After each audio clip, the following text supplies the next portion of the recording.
to think like everybody else, silly Catholic Church. It's got itself into a muddle over this.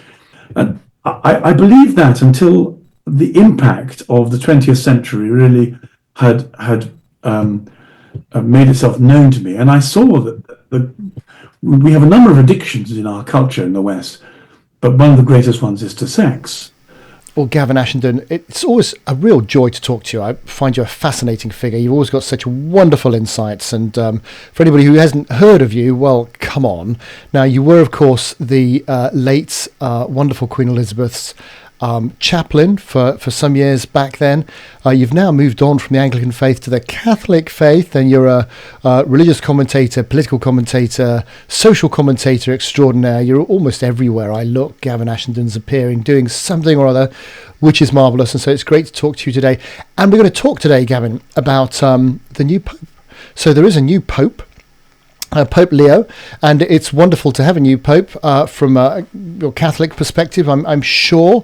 How do you, first of all, before we get into the statement, which is going to be obvious to everyone around marriage, but first of all, I mean, as a Catholic, bearing in mind we've got people from all faiths and none listening to this, what's the importance of a new Pope to you all? If we step one step backwards and say that we are in the middle of a very intense culture war, an ethical war, a spiritual war. I mean, I see there be three players on the global stage. They're Muhammad, Marx, and Jesus and their followers. Right. They're locked in ideological, mainly combat for the heart of humanity. In the West at the moment, Jesus and Marx are locked together. Marx has been trying to destroy Jesus for the last 200 years, and the church has been crippled in the West by state-driven leftist ideologies, which have sought to undermine the family and Christian ethics at every opportunity. And the church has been betrayed by people thinking that it might be better to build Marx's utopia on earth than to be faithful to Jesus and to continue our pilgrimage in heaven. But we're on our knees, and the West is going post-Christian. So it absolutely matters who's Pope, because if we have a good Pope, it can be done well. If we have a bad Pope, it will destroy the confidence and rot it from within. Now, here's the thing. This is why it's so exciting. That we didn't know what was going to happen, but the two areas in which the Catholic Church was being profoundly undermined with ambiguity and the infusion of secular relativistic doctrine were over human sexuality and over marriage. And the present Pope Leo went on record a number of times saying that the Catholic Church stood for sexual continence and marriage in the face of challenges to the integrity of the gospel, of which homosexuality and homosexual marriage were a prime example, and it wasn't going to happen. So unlike Francis, he's going to draw some very clear ethical lines. The clear ethical lines the Catholic Church has always drawn about sexuality and sexual disorder. And the other thing that he's going to do is to be very clear about marriage itself and the importance of marriage. So his first acts was to take the head of the John Paul II Institute for Marriage, an enormously prestigious think tank in Rome. One of the things that Pope Francis, God keep him, had done was to effectively downplay it, downgrade it, and remove it from its main job, which was to promote theology of the family and family flourishing. And so for Catholics, it was desperately demoralizing to see this fabulous institute, which had drawn together some of the best minds in living Catholicism at the time, and have it derailed as an act of political and theological vandalism. One of the first things Leo did in the fortnight of being a pope is to get rid of the man who'd been in charge of it, and instead an honourable, intelligent, faithful Catholic has been put in charge of it. So we have in Leo somebody who's going to answer the question. When you ask the question, is the Pope a Catholic? The answer is Yes, he is. And he will restore and renew the Catholic Church in its struggle against secularism and secular decadence as we're experiencing today. I tell you, I'm very happy. Well, that's. I mean, first of all, you've more than justified my introduction to you, because your thought process, your intellect, the way you go into this, fantastic. Now, so there is this issue, this statement that the new Pope has made, that, well, of course, marriage is between a man and a woman. That's what the Bible says, so we can't depart from that. Of course, the previous Pope, correct me if I'm wrong, and I'm not an authority on the politics inside the Catholic Church or just about anything else, but didn't the previous Pope, in fact, choose this new guy to be the guy who advises on his new bishops? So there must have been, I mean, he must have known what the now Pope Leo stood for at the time, yet chose him to be the guy that advised him on who should be a bishop. Yes, I suppose there are two ways of playing this. One can say, gosh, what an important job in the Vatican it would be to advise on the appointment of bishops around the world, and that's true. At the same time, although Pope Francis and his supporters made a great deal of Francis's humility by moving out of the papal residence into Santa Marta, what we know of Pope Francis now was that he was a power-mad micromanager who wanted to be in charge of everything, and what he said went. And so the major decisions that have been taking place, including who got fired and for what, were driven by Francis himself. And effectively, everyone who worked for Francis had to do as they were told. So we don't really know in the hierarchy of those who have senior office in the Catholic Church what they thought, because they just did as they were told. In one sense, this is virtue within Catholicism. Obedience is enormously important, but at the same time it masked the fact that good administrators, and this man was an excellent administrator, he'd been elected to be superior of the Augustinians worldwide twice. So he was almost, he was, given that he would have to do as he was told, they were looking for somebody who could do the job. So they brought him in, he's good at his job, he did as he was told. Then the Holy Spirit did a miracle and took this man who was an Orthodox Christian Catholic believer and made him Pope. Now he decides what happens.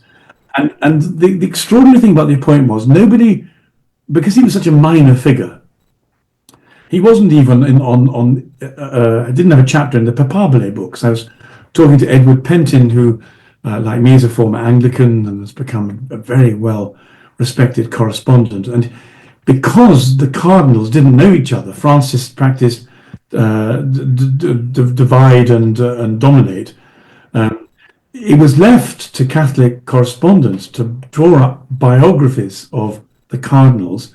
So when the cardinals came together, they could look each other up and say, well, what's this chap said? What's he believe? Where's he stand on this? Who am I dealing with? And whereas this might have organically developed through the cardinalate knowing each other, they didn't. So it had to be done by people like Pentin. Well, Pentin didn't have Prevost in the pages there. He was of the 130, I think, voting cardinals. He was a relative unknown, holding an administrative job in the Vatican. So for those of us who look to see God's miraculous fingerprints on our affairs, he's taken this very Catholic man right low down the food chain, only been a cardinal for 2 years, good administrator, and he's given him the responsibility for running the Catholic Church. The most important thing about him is he believes. He's Orthodox. He's made some very clear statements on marriage being between a man and a woman.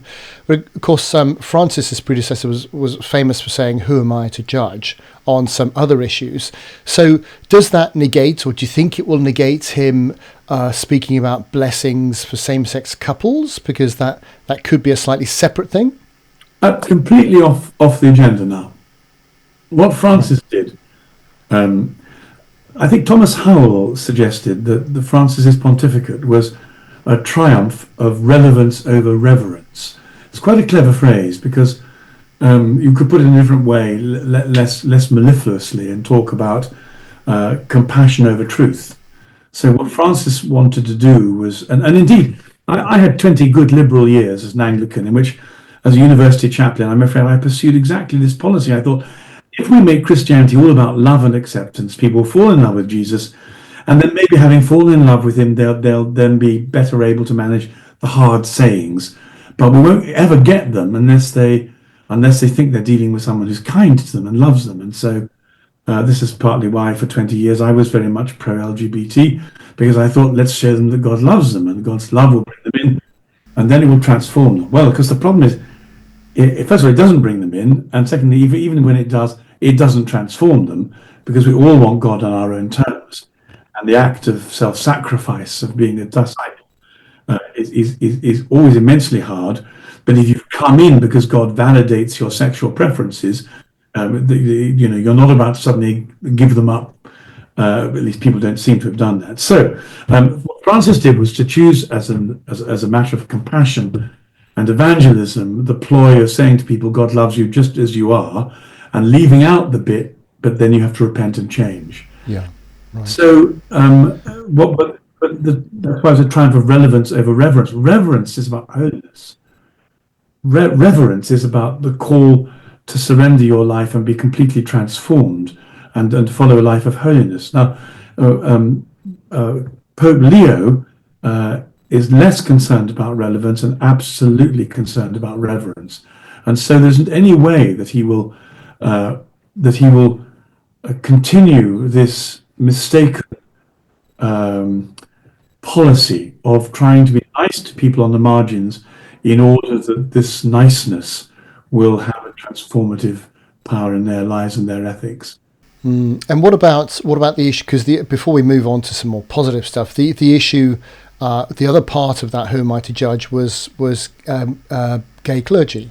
So the idea of it's not up to me. Well, where do you think the new pope, would be on those issues? Oh well, there's no question at all. He's absolutely orthodox, like Benedict was. The thing about Catholicism is that it's very straight, so to speak, on ethical issues, but it got invaded by gay clergy in the 1950s. So one of the things that happened along with as the 50s came and Vatican II came was that for reasons I don't entirely understand, there was an influx of homosexual clergy who managed to find some space and be ordained, and then lived rampant gay lifestyles, many of whom practiced ephebophilia, the abuse of prepubescent children. But as Benedict said, if somebody approaches the Catholic Church asking for ordination and they're homosexual, they are, in the mind of the Catholic Church, suffering from a disorder. And this disorder disqualifies them from being ordained. The Catholic Church, people will be surprised to hear, says that if you have disordered sexuality, you are disqualified from being a celibate priest. One of the things that got changed, particularly under Francis, and by practice. I mean, we talk about the existence of the lavender mafia. Somewhere from the 50s and 60s onwards, this invasion of homosexuality surreptitiously took over the seminaries and then the episcopacies of the Catholic Church. And there has been a network of homosexual clergy who have come to dominate the Catholic Church. Well, Pope Benedict did what, and John Paul II did what they could to restrain that. They're very much against the zeitgeist. Pope Leo will do exactly the same thing. Francis, unfortunately, encouraged it, and worse than that. He gave sanctuary to sexual predators, both straight and homosexual, in order to save them from being accountable, first of all, to the civil criminal authorities, and also to give them safe place in the church without being accountable. I mean, the level of corruption that reflects is beyond things I can talk. I'm only asking that purely on two grounds, really. One, because that obviously leads to the push to broaden the definition of marriage within the church as well as outside the church. But secondly, I suppose it leads to not just inside the Catholic Church, I suppose, is trying to articulate my second point, but it's a big issue in the wider Christendom. So this concept of concupiscence, if you like. So it's not just, there'll be many people who say, well, look, the practice is wrong. And so if you're going to follow the practice, well, that disqualifies you. But actually, if you've got the predisposition, but you're not practicing, that's okay.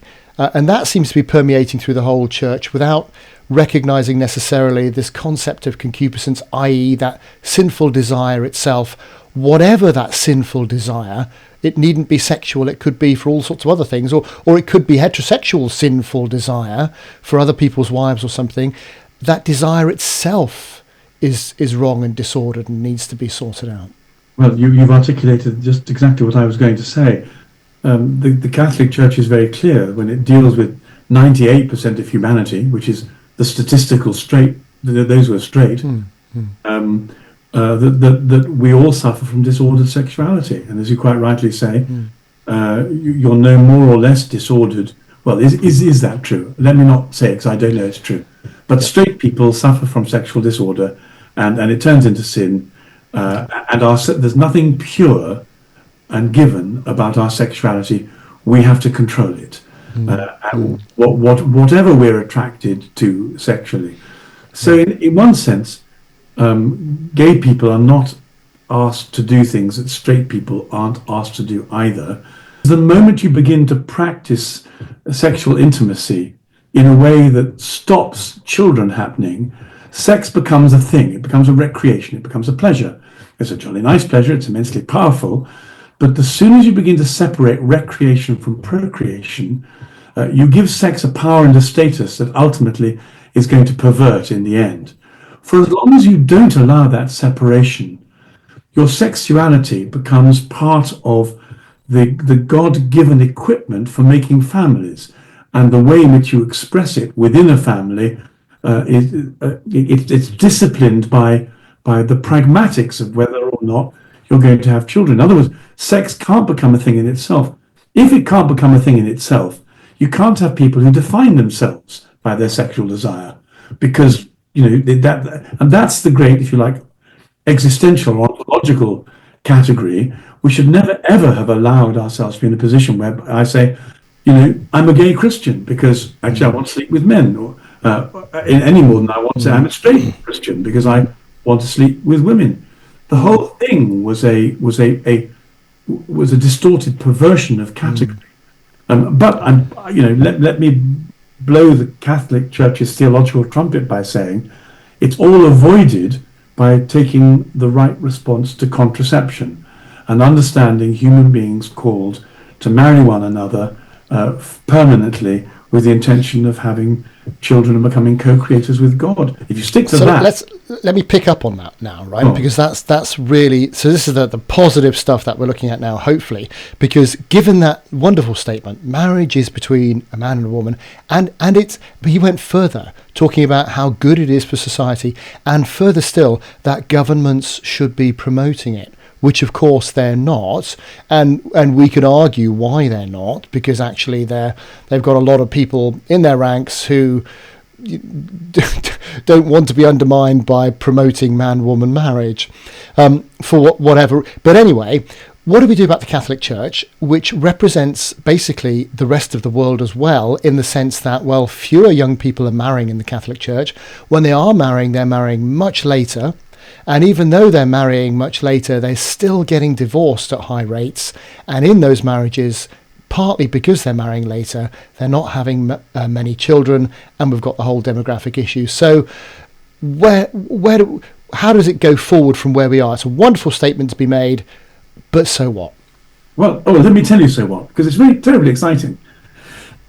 What you've described, of course, is the church immersed in the secular culture of decadent Christendom. Yep. And the fact is, that's what it's like. That's the wound that secularism has inflicted on our society. The question you're asking, I think, is, can anything be done about it? So let me take you to that part of the Catholic Church that I've become very fond of, which is the traditionalist part of the Catholic Church. Now, the traditionalist part of the Catholic Church, they go to Latin Mass. and Latin Mass is an entirely different experience from the Novus Ordo, the kind of Vatican II communion service. It's high in transcendence, beauty, length, depth, ornateness, all the things a Protestant wouldn't like theologically, but are culturally thought to be inaccessible. The extraordinary thing is that young people under 35 are flocking in to the Catholic Church to go to Catholic Mass, and when they get to Catholic Mass, they find that it's full of people under the age of 40 with huge families, with 5, 6, 7, 8, 9, 10 children. There's a subculture where you have young people, lots of families, transcendent liturgy, and an explosion of interest and numbers. Now, the numbers in terms of the grand scale are not very big, but the only place where the Catholic Church is growing is the traditional Latin Mass. And in the traditional Latin Mass, you have people with large families who stay together and don't divorce. Well, that's how Christendom was made. However, we don't know this is going to happen yet, but I'd be more than amazed if it didn't. Pope Leo will restore the Latin Mass, and the place where the Catholic Church can bring most to society will be those places where you have young couples coming together, wanting to have large families within this subculture and restoring the ethics and the ethos of Christendom. What happens to the rest of society? I don't know. So explain to me. Now, I spend a lot of time going around the country and secular groups, but also churches and doing marriage retreats and men's groups and all sorts, and often talking to youth, right?